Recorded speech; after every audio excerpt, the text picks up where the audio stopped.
Bonjour, mon nom est Sophie Dorval. Je vous souhaite la bienvenue à Tour de Ville. Cette semaine à l'émission, Valérie Couture pour la constellation 05 ans, Claude Grenier pour la Galerie d'art Numéra, Monsieur Jacques Desty pour la médiathèque municipale Nelly Arcan, notre rencontre avec l'équipe de rétablissement du C3S du Granit et Nathalie Michaud pour la programmation du Centre sportif Mégantic.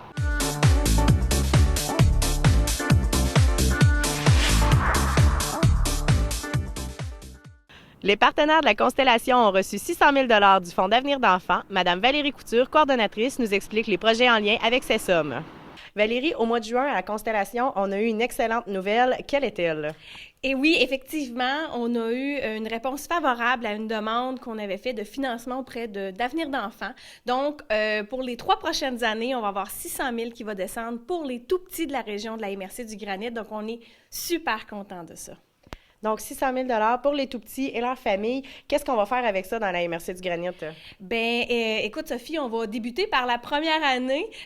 On met en œuvre des projets tant pour les parents, donc un projet de scolarisation des parents qui se tient à la commission scolaire ici en collaboration avec le Carrefour Jeunesse Emploi, la Maison de la Famille, la formation aux adultes. Donc, une formation adaptée aux parents, mais où ils peuvent être parents, adultes, humains, donc dans un même endroit, adapté à leurs besoins avec une halte garderie. Ça fonctionne très bien. Le cours a débuté le 5 octobre.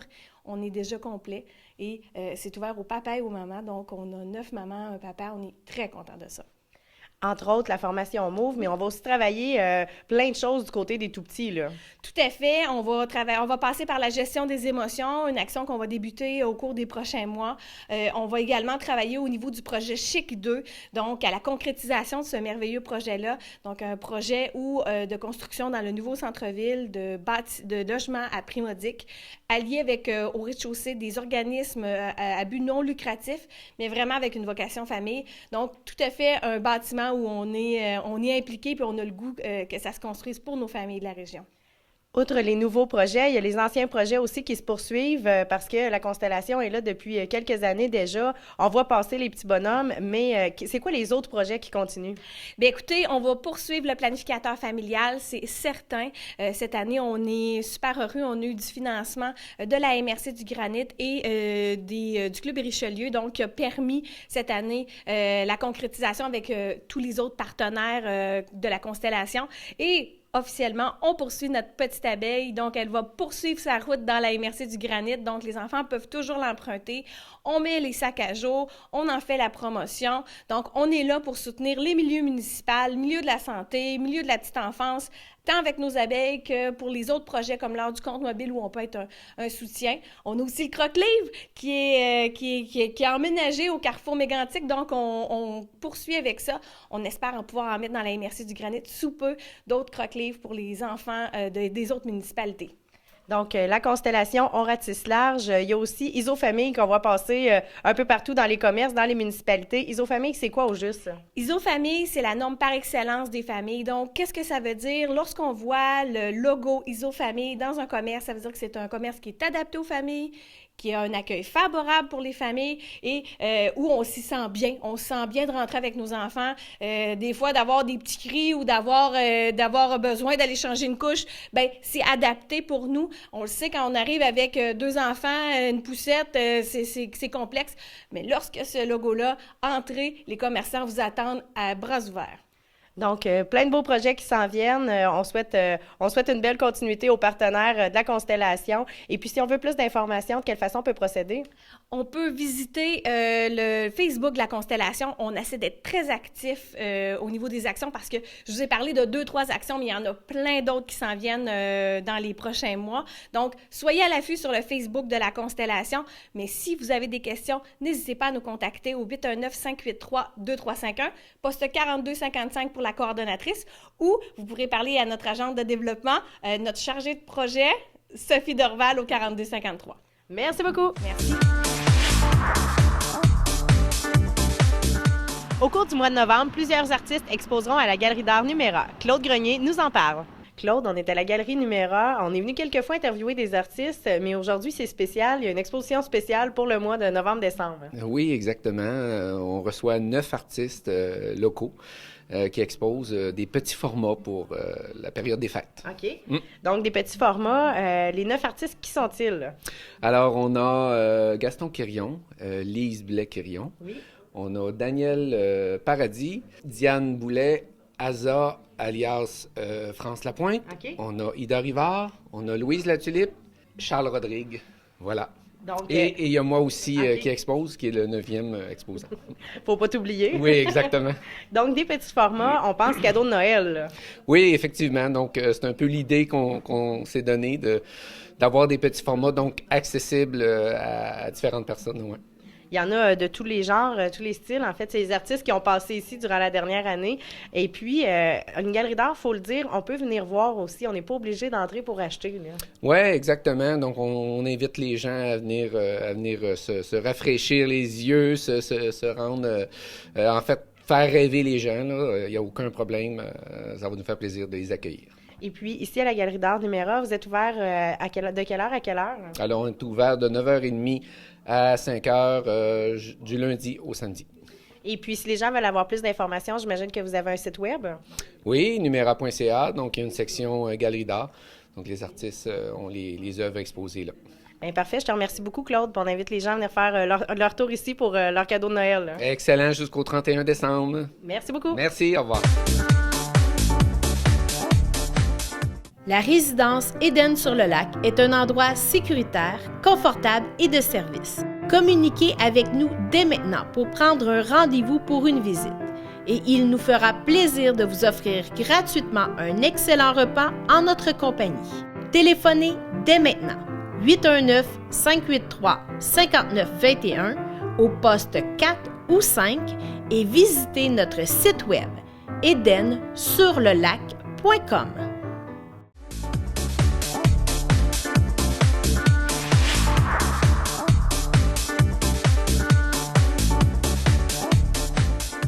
Au fil des années, plusieurs bénévoles ont œuvré à la médiathèque municipale Nelly-Arcan. La semaine dernière, leur travail a été souligné. Monsieur Jacques Desty nous en parle. On se trouve présentement devant le salon de lecture Diane Roy.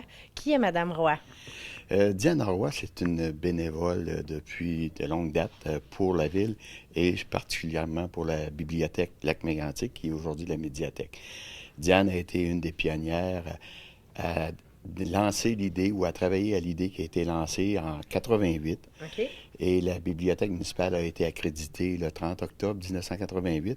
À ce moment-là, Diane était directeur, administrateur.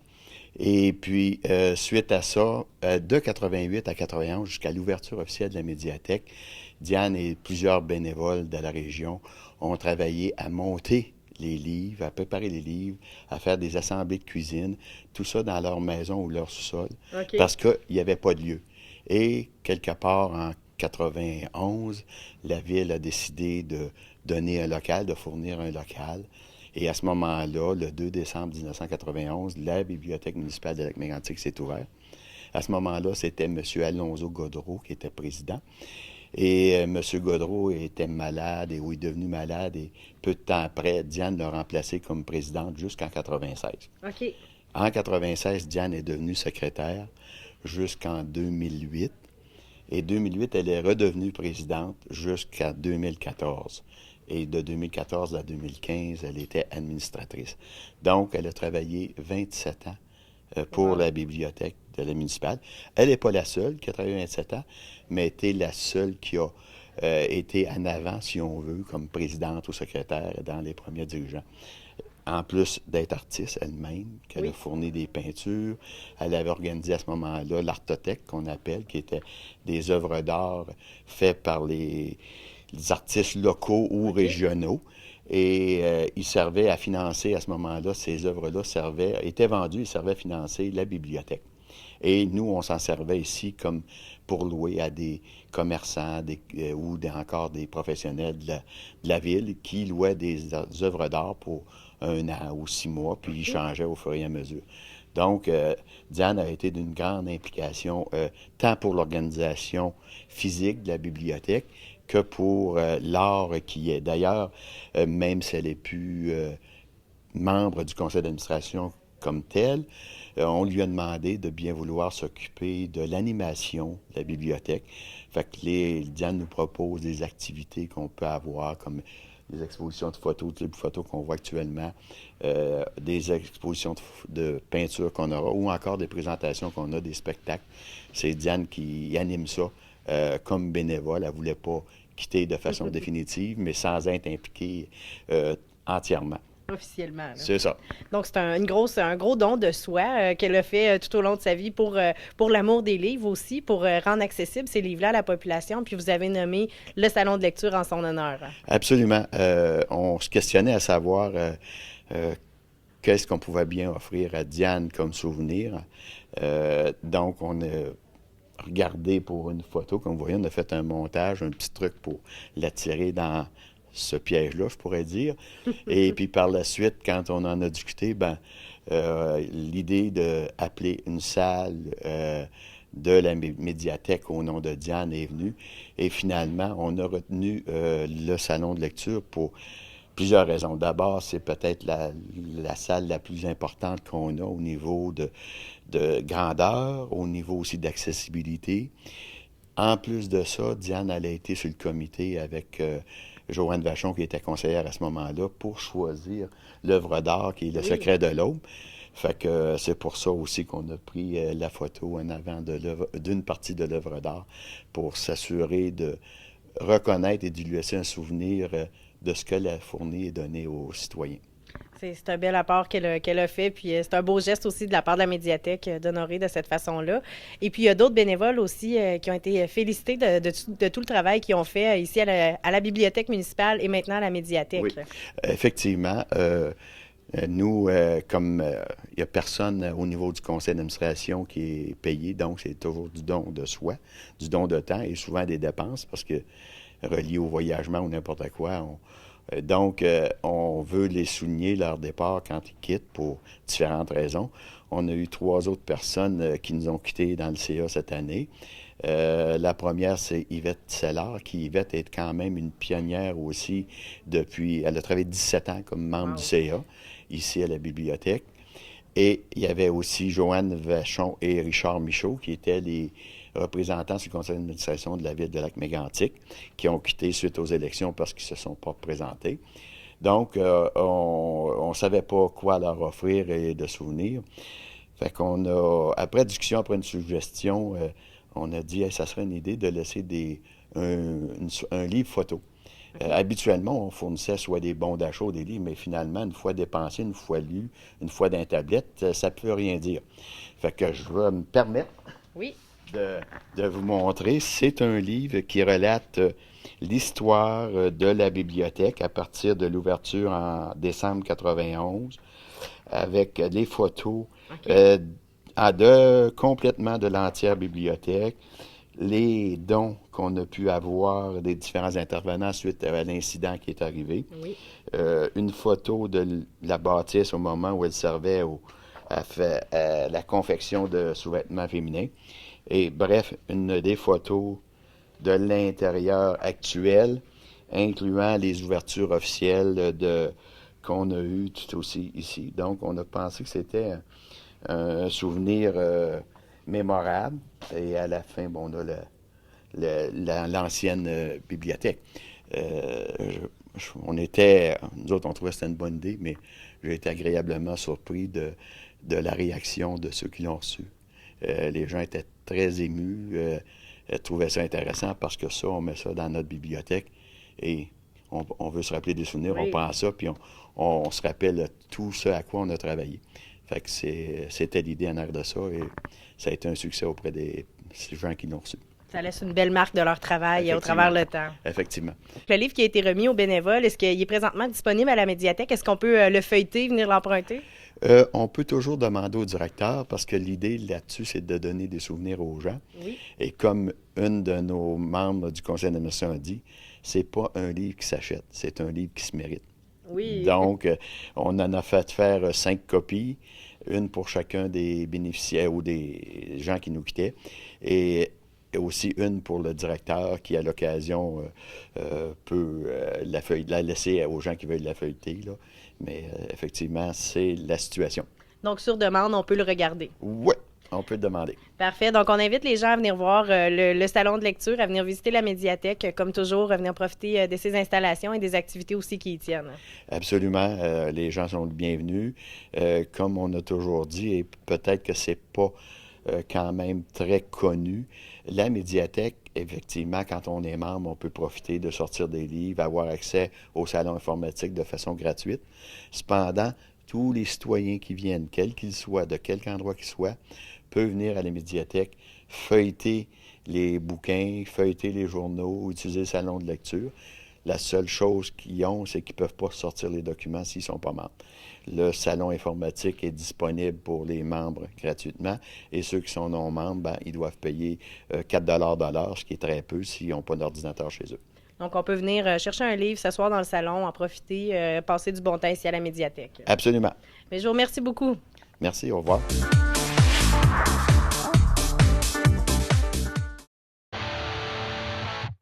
Méga vente d'entrepôt du manufacturier de vêtements Attraction dès 12h30 le vendredi 20 novembre au dimanche 22 novembre. Prix imbattable sur les vêtements pour toute la famille. Venez régler vos achats des fêtes au 679 rue du Parc à Lac-Drolet. Détails sur la page Facebook d'Attraction.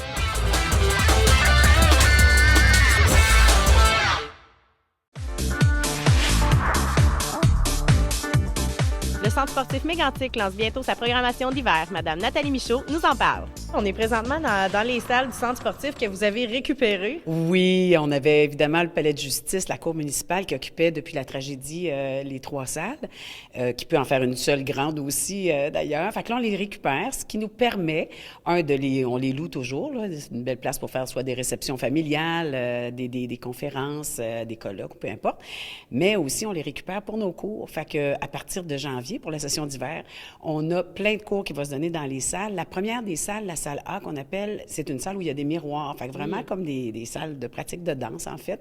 On n'a pas les barres au mur pour le ballet classique, mais c'est vraiment une salle pour pratiquer la danse. Et on a notre amie Lisa Rodrigue, qui est bien connue en ville, en fait, qui a eu sa petite entreprise au niveau de la mise en forme. Fait qu'elle va nous donner plein de cours de mise en forme à partir de janvier ici. Elle a terminé son cours en kinésiologie à Sherbrooke, puis elle s'en revient dans le coin. C'est une bonne nouvelle, ça. C'est une bonne nouvelle. Puis elle est dynamique. C'est une fille qui est vraiment le fun. Donc, je pense que les gens vont l'apprécier tout autant qu'ils apprécient Patrick au CSM, les filles à piscine et les garçons, parce que les garçons aussi. Mais oui. Alors, oui, c'est le fun de voir grossir l'équipe puis d'avoir du monde qui fit bien dans cette équipe-là. Elle va donner plein de nouveaux cours, entre autres l'entraînement STEP. C'est assez populaire. C'est avec des petits steps, justement. On monte, on descend. Il va avoir un dos en santé. Fait que ça, là, juste les étirements, être capable de prendre soin de son dos. Lisa va donner ça 2 jours par semaine, les mercredis, les jeudis. On fait le soir, on fait un matin. Fait qu'on va essayer de couvrir là, pour répondre au plus de besoins possibles au niveau des horaires des gens. Elle va donner Jogging Express. Ça, c'est sur l'heure du midi. Il y en a beaucoup qui courent, hein? C'est vraiment la grosse mode, là. Fait que elle va donner ça. Fait que c'est autant pour débutants, pour intermédiaires avancés. On peut venir courir une petite demi-heure sur l'heure du dîner. Okay. Faire ça en groupe, ça peut être le fun avant de retourner travailler. Il va y avoir aussi de l'activité physique pour les aînés. Fait que vraiment, c'est adapté. Puis Lisa, avec sa formation, elle va pouvoir... tu sais, il y a des personnes âgées qui disent « Ouais, mais moi, j'ai un problème de hanche, j'ai un problème de cheville, j'ai un problème de dos. » Bien, Lisa est vraiment là pour vous les accompagner là-dedans puis adapter un peu les exercices en fonction du type de clientèle qu'elle a. Donc ça va être bien intéressant aussi. Puis c'est une belle clientèle, nos 50 ans et plus, parce que c'est quasiment gênant de les appeler les aînés. À partir de 50 ans, c'est pas très vieux. Je suis bien placée pour en parler. Alors, donc, c'est ça. La clientèle 50 ans et plus, il y a des belles formations, des beaux cours pour eux. Puis, il va y avoir cardio porte-bébé. Elle donnait beaucoup cardio poussette, tout ça. Oui. Fait que là, ça va être un cardio porte-bébé. Fait que c'est soit de station en station ou en groupe, des activités. Ce qui est le fun aussi quand on est maman, on s'en rappelle, c'est d'avoir aussi des activités. Avec le bébé. Oui, avec le bébé, puis d'être capable de socialiser un peu, de revoir du monde. Oui. De ne pas se sentir juste une grosse bouteille de lait ambulante, ça fait du bien. Alors, on invite toutes les mamans à venir avec Poupon, ça va vraiment être agréable, ça aussi. Il y a le cirque aussi, ça c'est en gymnase. On l'offre souvent, on l'offre régulièrement. Des fois ça part, des fois ça part pas. On a essayé cette fois-ci un cirque à 8h moins quart le matin. OK. Fait qu'avant d'aller à l'école, les jeunes de 15 ans et plus, il y en a qui ont le goût de venir, eux autres, ils se déplacent plus facilement. Alors, si vous avez le goût de venir faire une petite heure de cirque avec André, ça peut être intéressant. Puis, il va en avoir le vendredi après l'école à 15h30 aussi. Ça va être pour tous. Fait que, mettons que tu veux venir avec ton fils, ta fille, venir en faire en famille, ça va être exprès pour ça. Fait que vraiment, une petite activité familiale de cirque, ça peut vraiment être le fun pour tout le monde. C'est différent, oui. Oui, c'est nos nouveautés pour les salles de gymnase. Qu'est-ce qu'il y avait? Il y avait CSM Fit aussi. Oui. Que je voulais vous parler. On a divisé, on a fait 2 groupes en fait. On a rajouté un groupe. Notre groupe de CSM Fit, c'est toujours Patrick qui le donne. Tous les cours, il va les donner. Mais il va avoir une session plus intense. Ce qu'on connaît maintenant, là, les gens qui sont inscrits au CSM Fit, ça reste. Okay. On a ajouté un CSM Fit niveau 1 qui va être un petit peu moins intense, mais ça va être les mêmes exercices, tout ça, mais plus adapté peut-être à des gens qui commencent ou qui veulent essayer peut-être parce que c'est intense. Patrick peut être intense. Mais ça peut être aussi plus léger ou plus tranquille. À notre rythme aussi. Là. À notre rythme. Fait que le groupe 1, il y a 2 soirs par semaine, le mardi, jeudi. Fait que si vous avez envie d'essayer, si vous en avez entendu parler, bien, ça serait peut-être une belle occasion de le faire. Parfait. Puis aussi, Zumba Gold, on va pouvoir essayer ça gratuitement. Il y a une journée d'essai gratuit. Tout à fait. On va partir ça, le Zumba Gold. Le Zumba fonctionne bien avec Marie-Ève Terrien. Elle aussi, elle a des beaux groupes. C'est une fille assez dynamique, merci. Elle fait les Zumba Kids, fait qu'il y a les tout-petits qui viennent faire du Zumba. C'est drôle au bout. Et il y a les Zumba 15 ans et plus. Puis là, c'est le Zumba Gold. Le Zumba Gold, c'est pas nécessairement pour les têtes blanches. C'est juste que c'est moins intense aussi comme activité. Fait que c'est moins rapide, plus doux, plus léger comme exercice, mais tu danses pareil, puis c'est de la musique, fait que c'est tout aussi agréable, là, c'est vraiment dynamique, mais plus adapté pour les personnes qui veulent en faire moins fort, mettons. Ça peut être idéal pour commencer aussi, des fois, un nouveau sport. Là. Tout à fait, c'est une belle façon de commencer. Puis il y a un groupe de 15 ans et plus, puis il y a un groupe de 50 ans et plus qu'on va partir. Okay. Fait que si ça vous tente d'essayer, comme tu disais, le 15 décembre, à 9h30 le matin, vous venez essayer, c'est gratuit, puis si vous avez le goût, vous inscrivez. Il y a aussi toujours le spécial à la carte. Tu sais, des fois, on ne veut pas s'inscrire pour 10 semaines, on ne sait pas si on va aimer ça. Vous pouvez laisser à la carte le premier cours, s'il y a de la place, évidemment, là. Et puis après ça, vous inscrire si vous aimez ça. Fait que ça fonctionne aussi. En parlant de s'inscrire, les inscriptions, c'est bientôt, j'imagine, pour la session d'hiver? Oui, c'est ça. On a des pré-inscriptions, dans le fond, avant les fêtes. On est déjà rendu à Noël, ça va vite. Du 21 au 27 novembre, les personnes qui sont déjà inscrites à la session d'automne peuvent se préinscrire. Ça, ils savent, les moniteurs vont leur dire aussi dans leur cours. C'est aussi la période du 21 au 27 pour s'inscrire à l'intersession.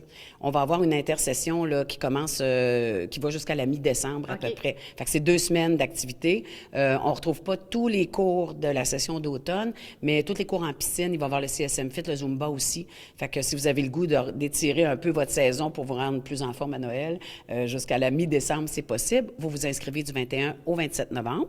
Okay. Les dépliants, la programmation va être sur le site à peu près la semaine prochaine, là, au courant de la semaine prochaine, vers la fin de la semaine prochaine.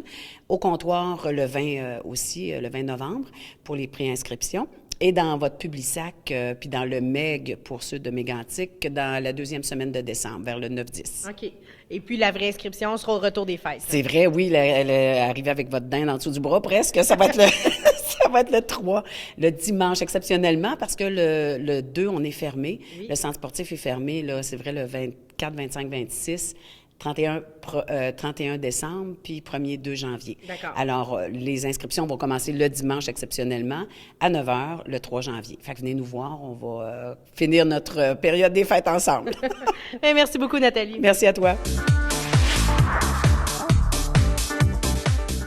Depuis maintenant plusieurs semaines, nous vous présentons des moments de notre rencontre avec l'équipe de rétablissement du C3S du Granit. Voici donc la 5e partie. Comme tu le nommais, post-trauma, moi je trouve ça gros, tu sais. On dirait qu'il faut que tu aies été là ce soir-là, ou il faut que tu aies perdu quelqu'un, ou comme on disait tout à l'heure aussi au début, que ça me touche pas tant que ça, parce que ça, c'est gros, tu sais. C'est ceux qui ont des gros problèmes, on dirait, là. Mais finalement, à ce que j'en comprends, on peut avoir vécu toutes sortes de situations, avoir été un peu n'importe où, puis le vivre quand même, oui. Oui, tu peux. Un trauma, c'est un choc. Ouais. J'ai un accident d'auto, c'est un choc. Ouais. Je tombe d'une échelle, c'est un choc. Fait que le choc a été, comme Hélène l'illustrait tantôt, la roche dans le lac, le nombre de vagues que ça fait. Plus la roche est grosse, plus les vagues sont grosses, c'est ça, un choc, un trauma. C'est un choc reçu dans le corps. Ce qui est intéressant de ça, c'est de voir comment notre corps est juste. Tant que c'est pas libéré, il va nous donner des signaux pour nous dire Occupe-toi ça. oui. Est-ce que, tu sais, là, un pétard, c'est un pétard, là, mais comment ça se fait que je surréagis? C'est que j'ai encore le son à l'oreille du bruit. Alors, qu'est-ce que je peux faire? C'est, mon corps me dit, youhou, t'as quelque chose à faire. Je dors mal à 1h15, je me réveille le matin. Comment ça se fait? 1 fois, 2 fois, 10 fois, plusieurs fois. Le corps le dit. C'est comme ne pas essayer de taire les signaux qu'il me donne, parce que lui, il veut guérir, il veut être mieux, il veut devenir confortable comme j'étais avant. Partir avec mes enfants une fin de semaine sans penser qu'il va arriver quelque chose de gros puis que je ne serai pas là, c'est ça qu'il veut. Il veut se débarrasser de ce qu'il a vécu puis qui traîne comme un gros boulet sur son dos ou qui traîne dans son cœur, dans son ventre. Et c'est ça qui serait. Quand je m'en occupe, c'est comme un moton en moins. Ouais. Je le libère, je le pleure, selon, je le rage, je le sacre, mais je le sors de mon corps, alors il est en dehors et je m'allège, je guéris. Et chaque fois que mon corps me donne un signal, ben, je peux perdre un moton et je vais aller mieux. J'ai une petite phrase par rapport à ça. Puis je sais qu'Hélène voulait parler. Lisa, Ah ouais. tu as bien des choses à dire. C'est qu'on a des stratégies d'adaptation habituelles, comme un peu ce que Nicole disait tantôt, qui fonctionnaient, mais là qui ne fonctionnent plus. Ou on dit exacerber, nous autres, mais nos réactions habituelles deviennent exagérées. Si je suis plutôt impulsif, je vais le devenir encore plus dans un choc, suite à un choc. Si je suis plutôt isolé, j'ai tendance à me refermer, je risque de me refermer encore plus. Les gens qui s'éclatent plus, on les voit, ceux-là. À la limite, sont moins inquiétants, on peut s'en occuper. Les gens qui s'isolent, des fois, on les perd de vue. Ça, c'est préoccupant, dans le sens qu'il y a des gens qu'on sait qui avaient déjà tendance à ça, mais là, ils peuvent le faire encore plus. Fait que ça fait partie des choses, après 2 ans, qu'on peut rester préoccupé. Moi, je reviens à ce que tu disais tout à l'heure par rapport aux gens qui se comparaient. J'étais pas au Musicafé, j'étais pas près du centre-ville, j'ai pas perdu quelqu'un, je demeurais à l'extérieur, j'étais à l'extérieur. Ouais. Tu vois toutes les nuances. Puis on rencontre des gens de toutes les situations, toutes les distances. Mais quelque chose que j'ai appris au cours de la dernière année, c'est que dès que la personne a eu le texto, l'appel, a vu les images sur Internet, a vu les images à la télé, il y a eu quelque chose qui s'est imprégné dans le corps, dans l'esprit, une connexion, j'appelle de cœur, énergie, qui était à lac mégantic. Peu importe l'endroit où les gens étaient à 1h15 ce matin-là et les heures qui ont suivi, il y a comme un trauma qui s'était inscrit parce qu'ils disent tout le temps qu'il faut avoir eu peur pour sa vie, il faut avoir été présent, son intégrité, mais je vois des réactions chez des gens qui n'étaient pas au centre-ville puis qui ont les mêmes peurs, les mêmes réactions que des gens qui étaient plus près. Donc, de là, ne pas comparer, arrêter de se comparer. Chaque personne est unique. Qu'est-ce qui fait que quelqu'un à Frontenac a réagi comme quelqu'un sur la rue, près sur la rue Laval? Elle a un passé aussi, elle a des choses qu'elle vit dans sa vie, elle a des mécanismes de défense, elle a. Il y a toute une histoire à chaque personne, tout un vécu qui fait que sa réaction, c'est sa réaction à elle. Donc, de se dire, j'irai pas consulter, ou moi, ça va mieux, ça va bien, il y en a des pires, c'est comme un langage normal de se dire ça. On est habitué de se comparer en tant que société, mais dans cette situation-là, de revenir à mon malaise ici, il est unique, puis il est réel, peu importe où j'étais cette nuit-là. Puis j'ai le droit de m'en occuper. J'ai le droit de m'en occuper, et j'ai le droit d'avoir de la peine, et j'ai le droit de vivre ce que je vis là, et je suis normale, normaliser ce qui était anormal. Voici donc ce qui conclut l'émission pour cette semaine. Pour suivre l'équipe de tournage de la télévision locale Action vous invite à participer à son concours Soyez amis Facebook avec Action TV. Aimez et partagez la page Facebook et courez la chance de gagner 3 mois de services gratuits de télévision de câble Action. Le concours prend fin le 1er décembre. Participez en grand nombre.